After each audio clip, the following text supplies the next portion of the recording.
کلاد که دفترچه راهنمایی استفاده نداره. به خاطر همین بیشتر آدم‌ها فقط از بخش کوچیکی از قابلیتاش استفاده میکنن و حتی بخشی از اون رو هم درست استفاده نمیکنن. من ساعت‌ها با کلاد کار کردم، داکیومنتیشنش رو بررسی کردم، آپدیت‌های جدیدش رو هم تست کردم. تو این ویدیو میخوام همه چیز رو از سطح یک کاربر عادی که سوال‌های ساده میپرسه تا جایی پیش ببریم که بتونی کارهای واقعی رو به کلاد بسپاری. پس اگه کلاد رو تازه شروع کردی یا مدتی داری ازش استفاده میکنی، این ویدیو میتونه نقشه راه خوبی برات باشه.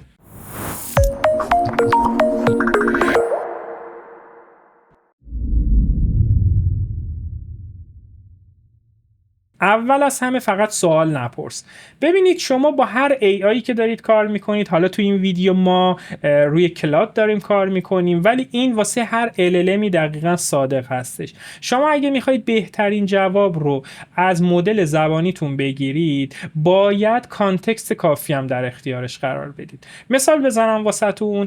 به طور مثال من به عنوان یه دونه تولید کننده نشستم میخوام با AI صحبت کنم. به AI اولین چیزی که ازش میخوام این هستش که آقا یه دونه پکیج تولید محتوا بهم بده، بدون اینکه کانالم رو معرفی بکنم بهش، بگم سابسکرایبرام کیا هستن، چند هفته یه بار ویدیو هستم منتشر میکنم، تو چه حوزه‌ای دارم کار میکنم، بدون اینکه اینا رو روشن بکنم همین رو واسش مینویسم. نکنید جوابی که AI هم به من میده مطمئنا یه جواب جنرال خواهد بود و باید چندین مرتبه باش پیام رد و بدل بکنم تا بخوام برسم به اون جوابی که میخوام. شاید هم اصلا نرسم چون هیچ کدوم از اینا رو مشخص نکردم. پس قبل از این که بخواید سوال بپرسید باید کانتکست کافی رو در اختیار AI قرار بدید. پس من باید همه این چیزا رو که تو حوزم مربوط هستش واسه AI مشخص بکنم، بعدش شروع بکنم به سوال پرسیدن. شاید لازم نباشه که اصلا بخواید حالا فایل در اختیارش بذارید یا این توضیحات رو بدید. یه چیزی ما داریم تحت عنوان کانتکست اینترویو.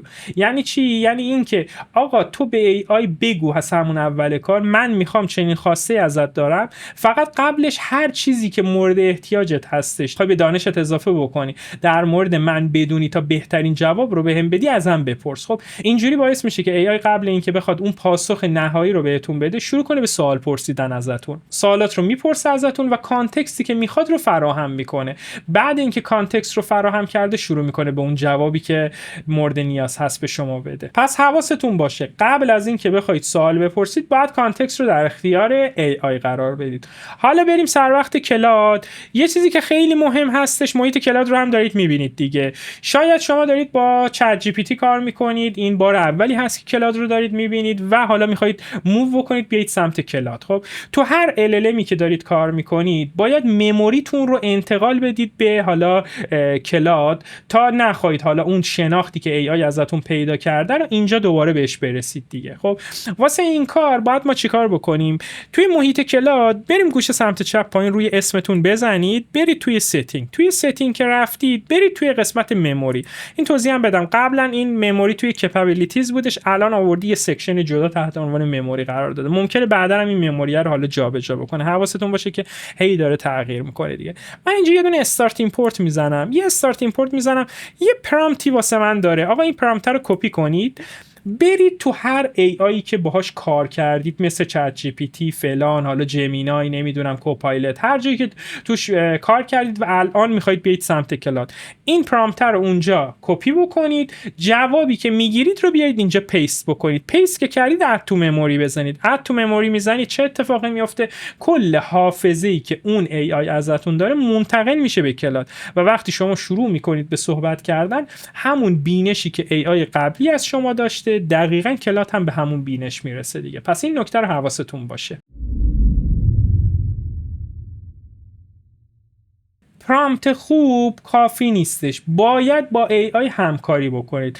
به طور مثال بخوام بگم، مثلا فکر کنید که آقا کلاد واسهتون یه دونه تحلیل فروش نوشته، به جای اینکه بهش بگید عالیه دمت گرم چه تحلیلی نوشتی، بهش بگید که آقا خودت رو جای مثلا مدیر فروش شرکت بذار و از دیدگاه اون این رو تحلیل بکن و ببین که به چه نتایجی میرسی. اینجوری AI رو تبدیل بکنید به یه همکار واسهتون که شروع بکنه از دیدگاه‌های مختلف، از زوایای مختلف مختلف اون قصه شما رو تحلیل بکنه تا برسه به بهترین جوابی که میخواید ازش بگیرید. یا مثلا بهش بگید 3 تا نتیجه گیری که ممکن از داده ها اشتباه برداشت بشه چیه، اونا رو بهم بگو. بعد اینکه اینا رو بهتون گفتش بهش بگید حالا تحلیل رو واسه من با این موارد بازنویسی بکن.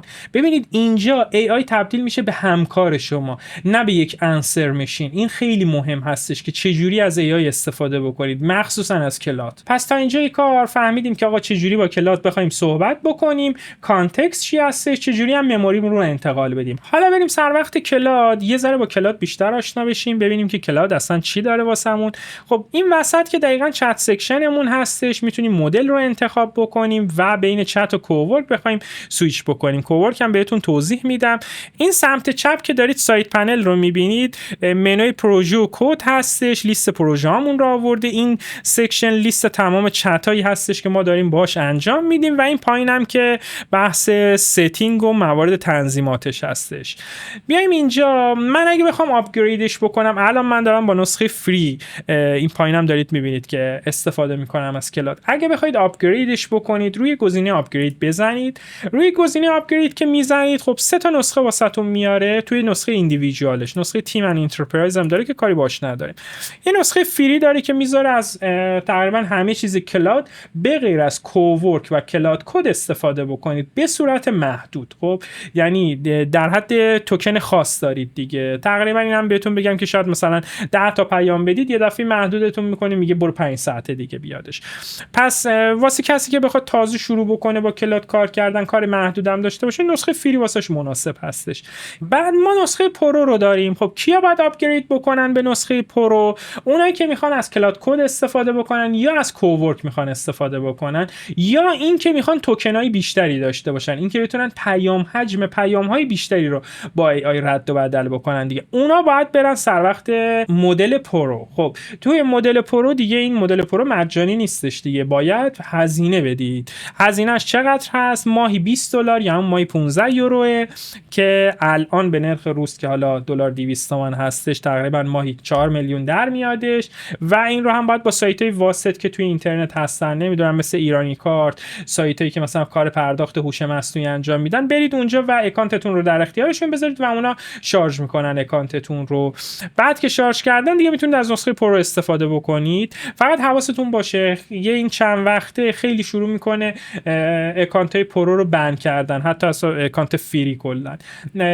اصلا ربطی هم نداره که کار خاصی داری اصلا با AI انجام میدی، نمیدونم دیتای حساسی داری میذاری. من خیلی از موارد رو دیدم که اصلا طرف هیچ کار خاصی واقعا با AIش نمیکردش ولی اکانتش بند شد. پس حواستون به این نکته هم باشه. یه دفعه دارید یه هزینه 4 میلیونی میکنید، ممکن هستش که اکانتتون بند بشه و کلا بپره و به هیچی دسترسی نداشته باشید. ریسکش تو کلاد اینجا من تو AI دیگه ندیدم ولی توی کلاد این مورد رو خیلی داریم میبینیم. حالا نمیخوام که بترسونمتون دیگه، اصلا نرید سمت پرو، ولی ریسکش رو داشته باشید. یه نسخه هم داریم، نسخه مکس هستش که از 90 یورو شروع میشه دیگه. هیچی، ما کاری به نسخه مکس نداریم. خب برگردیم سر وقت چیز. حالا فعلا یه ذره با فری استفاده بکنید که ببینید فری به چه صورته. من بیام داخل همین سکشن چتی که هستم. خب توی چت میتونیم همینجا شروع بکنیم به چت کردن. حالا مثلا یه هایی بنویسیم، خب شروع میکنه به جواب دادن ما دیگه. فکر میکنه و جواب میده دیگه که گفته که آقا من چیکار میتونم واسط انجام بدم، مثل تمام AI دیگه. خب بریم سر وقت مدل. من یه توضیحی بهتون بدم که این مدل اصلا چی و چیکار میکنه.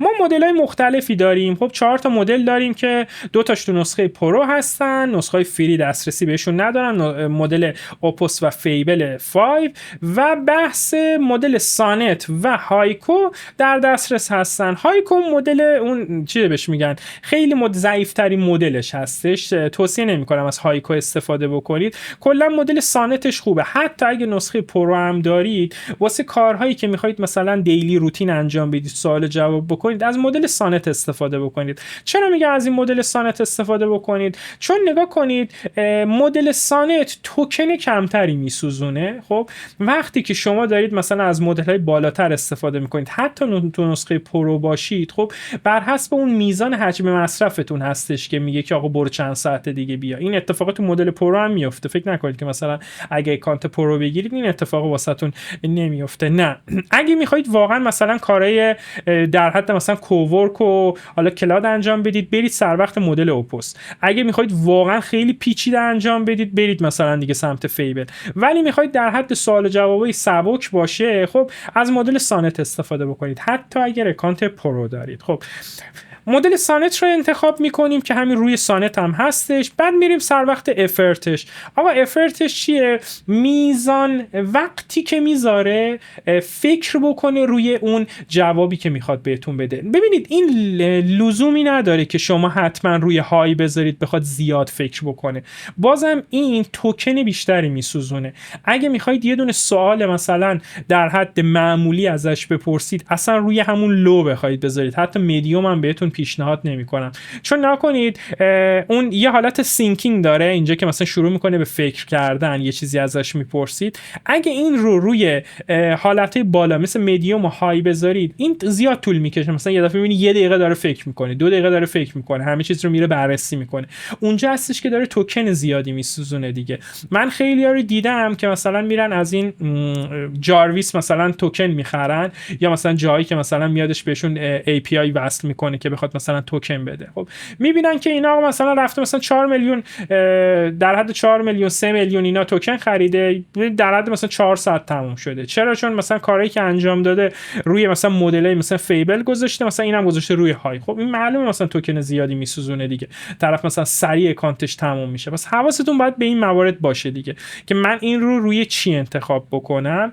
حالا تو نسخه فری که محدودیت زیاد دارید دیگه که بخواید انتخاب بکنید، رو همون سانت بذارید، افرتش هم روی لو یا مدیوم قرار بدید دیگه. خب بعد شروع بکنید حالا به چت کردن که بخواید مثلا یه سوالی ازش بپرسید و مدل بخواد بهتون جواب بده.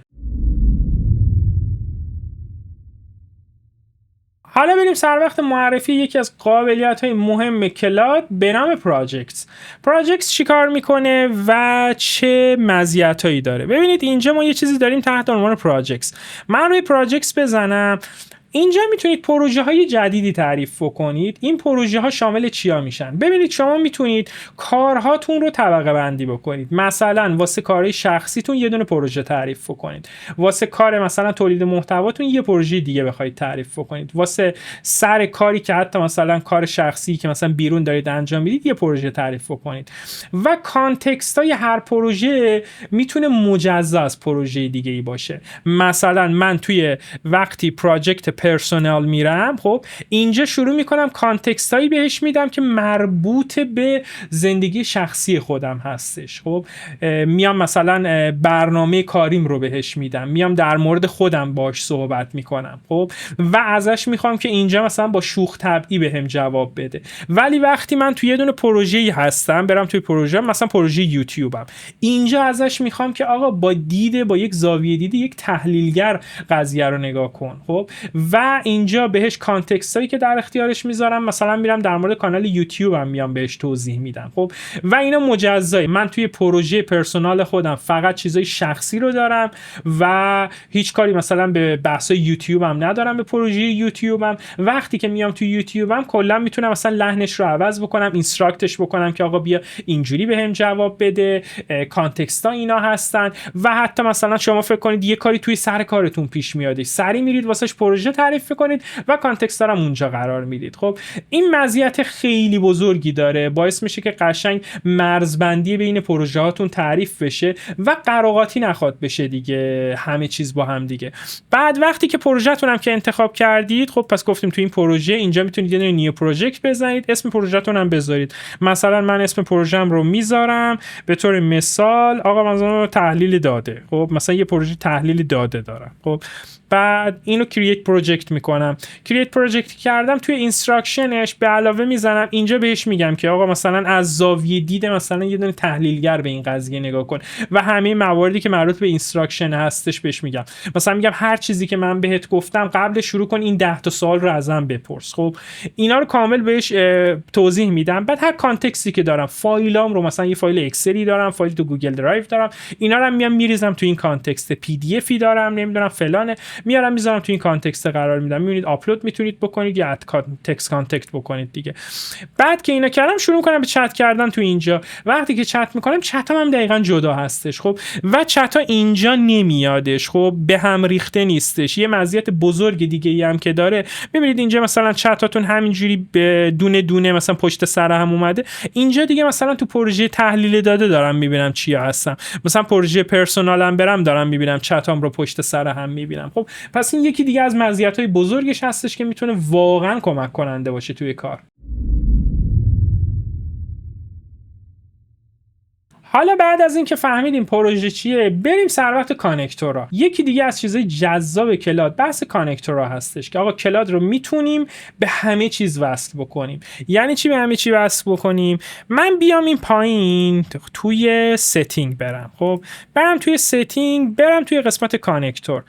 ببینید ما توی کانکتورها اینجا اد رو بزنم، براوز کانکتور رو بیارم. لیست تقریبا مهمترین اپ هایی که شما واقعا با AI میخواید پیام رد و بدل بکنید، فایل رد و بدل بکنید رو شما اینجا دارید. از گوگل درایو و جیمیل و کانوا بگیر تا حالا کلندر و فیگما و فلان. خب همه چیز رو میتونید اینجا به کلاد وصل بکنید. مثلا جیمیل، من جیمیلم رو اینجا به علاوهش رو میزنم، خب میره اینجا آدرس اکانتم رو انتخاب میکنم. وقتی که اکانتم رو انتخاب کردم دسترسی میدم که آقا کلاد بیا تو برو مثلا ایمیل هام رو بخون، اینجا دسترسی رو بهش دارم میدم. خب اینجا سلکت آل بکنید، کنتینیو بزنید. من این دسترسی رو صادر میکنم به کلاد. چه اتفاقی میفته؟ الان کانکت شد به جیمیلم. الان من میتونم برم توی چت هایی که با کلاد دارم ازش بخوام که آقا به طور مثال برو ایمیل های من رو خلاصه بکن، خب برو بهم بگو که چه ایمیلایی به من زده شده، ایمیلامو طبقه بندی بکن. خب این دسترسی کامل به کلاد دادم و خیلی جذاب هستش. یا مثلا گوگل کلندر رو من بخوام وصل بکنم به کلاد، از کلاد بپرسم که آقا کلاد این هفته برنامه من چی هستش، من چه کارایی دارم، بهم بگو که برنامه من چیه، پلن من چیه، جلساتی که من دارم به چه صورت هستش. خب کامل میتونید اینا رو وصل بکنید. خیلی کانکتور داره خب که میتونیم چیزای مختلف رو بهش وصل بکنیم و کارهای مختلف باش بکنید تو حوزه‌های حالا مختلفی که هستید. کلاد یه محدودیت داره، اونم این هستش که عکس و فیلم جنریت نمیکنه. خب واسه رفع این مشکل ما باید وصلش بکنیم به یکی از کانکتورها. گفتم کانکتورها اینقدر دنیای بزرگی دارن، یعنی حتی میتونیم این مشکل کلاد هم رفع کنیم. برخلاف حالا مثلا چت جی پی تی و جمینا که راحت مثلا عکس و فیلم تولید میکنن، خب توی کلاد واسه این که بخوایم این قابلیت هم داشته باشیم یه دونه کانکتور داریم تحت عنوان هیکس فیلد. حالا این هیکس فیلد رو چجوری بخوایم وصل بکنیم؟ تو این کانکتور که هستیم من بیام توی اد، جای اینکه بزنم براوز کانکتور، اد کاستوم کانکتور بزنم. آقا اد کاستوم کانکتور میذارم. اینجا گفته ریموت ام سی پی سرور. خب از طریق ام سی پی ها، خب قابلیتی که ام سی پی ها دادن، ما میتونیم به ای پی آی دیگه وصل بشیم. چه جوری؟ این که من بیام آقا مثلا توی گوگل بزنم هیکس فیلد اینا شش هستن کلا، هیکس فیلد AI MCP کلاد. خب همین رو بزنید. خب این رو که میزنید بیایید تو این صفحه، بیایم تو این صفحه همین اولیه دقیقاً. خب این حاشیه آدرسی داره mcp.hixfield.ai. این رو کپی بکنید این آدرس رو. خب من روش بزنم. خب کپی شد. بریم توی کلاد، تو اینجا پیستش بکنید. پیستش میکنم، اسمش هم میذارم مثلا همون هیکس فیلد. کنتینیو میزنم. آقا کنتینیو که زدم اوکی هست همه چیزش، کاری هم به اینا نداریم. اد رو میزنیم. خب اد رو میزنیم. وای میستید که تا چیز بشه. You are not connected. کانکت رو میزنید. کانکت رو میزنید تا وصل بشه به هیکس فیلد.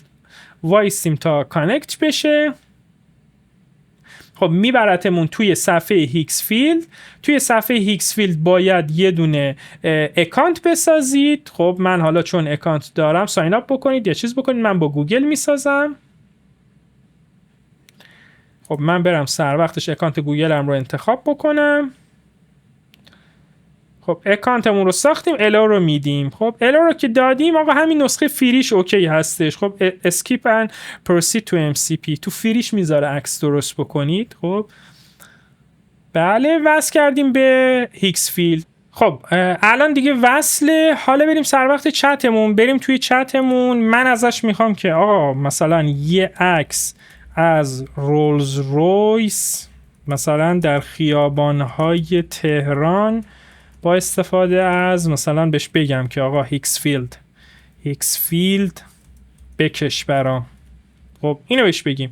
بذار اینو تو چت بهش بگیم. خب ببینیم که کانکت میشه یا نه و میتونه رسم بکنه عکس رو یا نه. ببینیم عکس واسه اون میکشه یا نه. خب نکنید نکنید هیکس فیلد جنریت ایمیج الان وصل کرد، خودش رو کانکت کرد به هیکس فیلد و واسه اون هیکس فیلد داره دقیقاً این رو هم چیز میکنه، عکس رو بهمون میده. پس ما تونستیم این قابلیت کلاد رو هم با استفاده از کانکتورها برطرف کنیم. پس میتونید کلاد رو به خیلی از چیزا کانکت بکنید. گفتم جیمیلتون، نمیدونم به گوگل شیتتون بخواید وصل بکنید، بره فایلاتون رو بخونه، تحلیل بخواد بهتون بده، خیلی کارتون راحت میشه. دیگه نیازی نیستش که مثلا بخواید حالا مثلا فایلا رو بکشید هی بندازید داخل ای آیتون تا بخواد حالا مثلا اون شروع بکنه به حالا خوندن فایلا و بعدش بخواد بهتون جواب بده. آقا کانکتش کردید به گوگل درایوتون، بگید که آقا برو تو گوگل درایو فلان مثلا شیت رو بخون واسه من، بیا مثلا تحلیل کن. خب خیلی راحت و عادی. اینم عکسم دیگه آماده شد. ببین چه عکس قشنگی هم دادش واقعا. رولز رویسی که توی خیابون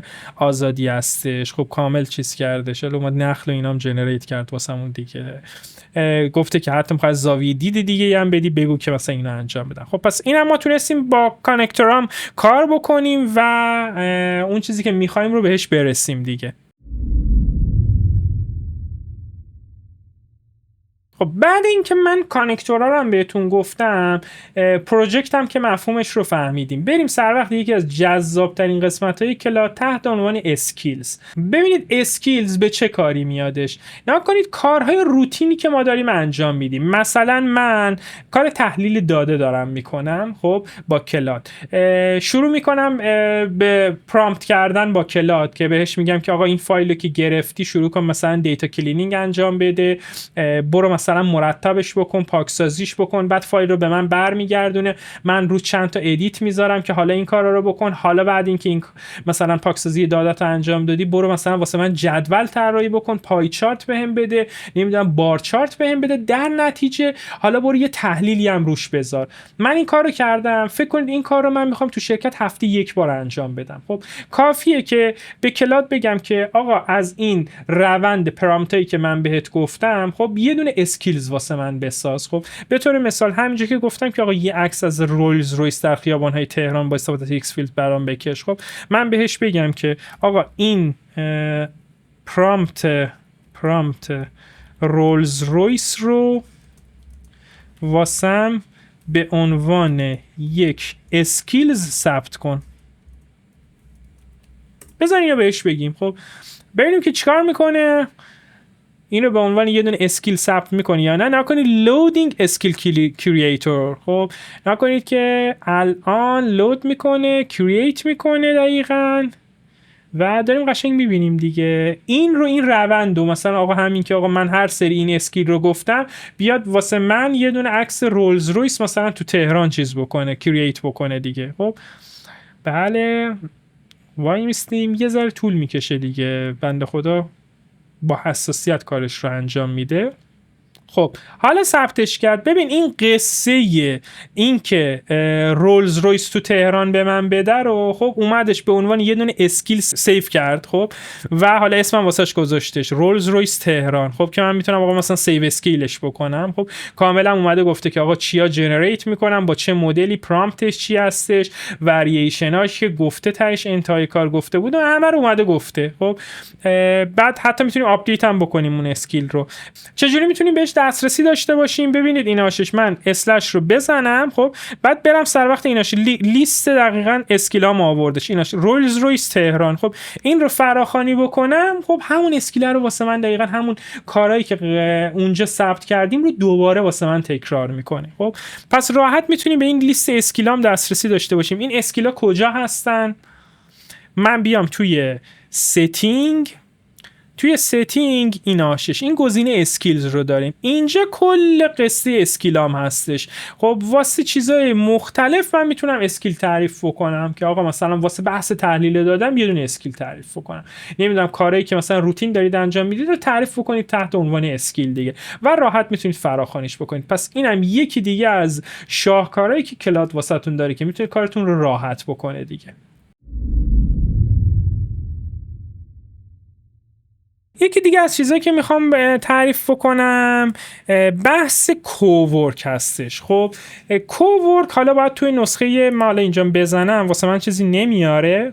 کوورک رو ما توی نسخه پرو داریم. خب تفاوتش با چت عادی چیه؟ ببینید ما توی چت عادی شروع میکنیم به صحبت کردن فقط. خب توی کوورک از AI میخوایم که به عنوان یه دونه ایجنت رفتار بکنه. خب بره خودش مثلا فایل رو بررسی بکنه، تحلیل بکنه، نمودار بکشه، سر و کله بزنه توی فایل و بعدش برگرده به ما نتیجه رو برسونه. خب کوورک اینجوریه، یه دونه دستیاری هستش واسمون. پس تفاوتشون به این صورته که آقا تو چت من با AI فکر میکنم ولی توی کوورک من یه بخشی از کار رو میسپارم دست AI که بره اون رو واسه من حل بکنه و بیاره. خب به طور مثال شما یک مدیر فروش هستید و هر هفته باید بیاید گزارشات فروش رو بررسی بکنید، تحلیل بکنید، نمودار رسم بکنید و ارزم به حضورتون مثلا آقا نقاط ضعف و قوتش رو در بیارید. شما این رو دقیقاً به صورت یه حالت ورک فلو ایجنتیک میدید به AI، از کوورک میخواید که آقا تو برو همه این کارا رو انجام بده، تاش خروجی گزارش رو بهم بده. خب اون دیگه میره خودش میزنه تو سر کله خودش، فایلات رو بررسی میکنه، بالا پایین میکنه، هی چک میکنه تا بخواد به اون نتیجه برسه و نتیجه رو میاره بهت گزارش میکنه. خب این یه بخشی از کار رو کامل انگار برون سپاری کردید به AI. پس کوورک اینقدر به درد بخور و جالب هستش دیگه و دسترسیای حالا زیادی هم ازتون میگیره. خب اگه بخواد مثلا توی سیستمتون بخواد کار بکنه باید به صورت لوکال نصبش بکنید کلاد رو و دسترسی بهش بدید. خب بعضی موقع هم ممکنه که مثلا یه سری خرابکاری انجام بده. پس خیلی مهم هستش که ما اول بنویسیم که آقا مثلا هیچ فایل رو پاک نکن، هیچ نمیدونم تغییراتی اینجوری انجام نده، مثلا حق فقط اضافه کردن داری، یه دونه مثلا بکاپی از فایل‌ها داشته باش. خب همین اینا رو باید شفاف اینستراکت بکنیم بهش که خرابکاری نکنه. ببینید AI به همون میزان که میتونه بهتون کمک بکنه به همون اندازه اگه درست اون باندری رو دورش تعریف نکنید میتونه بهتون آسیب بزنه. پس حواستون باشه کوورک واقعا عالیه به شرطی که حد حدودش رو هم رعایت بکنید و واسش تعریف بکنید. از کوورک که بگذریم بریم سر وقت مورد آخرمون که بحث کد هستش. خب بحث کد رو هم دقیقاً ما توی نسخه پرو داریم. خب توی نسخه عادی نداریم که کلاد کد که الان میدونم که این روزا خیلی اسمش رو میشنوید. اگه شما اینجوری باشید که من تو چت با حالت عادی دارم با AI صحبت میکنم، تو کوورک دارم اون رو ورک فلوم رو میدم سمتش که حالا بخواد کار رو واسه من انجام بده، برون سپاری بکنه، کلاد کد واسه من میشه به عنوان یه دونه مهندس یا انجینیر. خب که اگه بخوام باش وبسایت بسازم، اپ طراحی بکنم، همه این موارد رو میتونم با کلاد کد انجام بدم. پس کلاد کد اون مهندسه هستش که واسه من همه چیز رو تو انتهای کار میسازه. به طور مثال من میخوام مثلا یه دونه پیج، یه صفحه وردپرسی بسازم، بهش میگم که آقا با این تعریف واسه من برو یه دونه صفحه مثلا HTML بساز، مثلا یه صفحه تو PHP بساز، یه دونه نمیدونم با جیسون مثلا چنین چیزی رو بساز و به راحتی واسهتون میسازه. پس کلاد کد رو هم دریابید. اگه واقعا میخواید یه دونه محصول واقعی بسازید میتونید این کارو با کلاد کد به راحتی تو چند ساعت انجام بدید. یعنی کاری که شاید مثلا میخواست چندین روز با تخصص واسهتون طول بکشه، شما میتونید اون رو توی چند ساعت فقط با پرامپت نوشتن با AI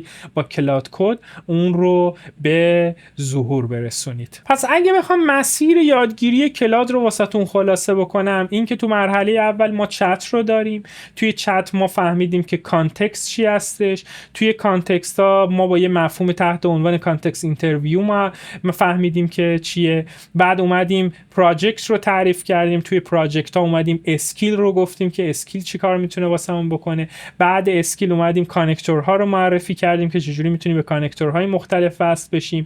بعد از کانکتورها رفتیم سر وقت کوورک و در انتها هم کلاد که انجینیر قصه ما هستش. این دقیقاً نقطه‌ایه که تفاوت بین این که من از AI سوال میپرسم با من با AI کار میکنم رو روشن میکنه.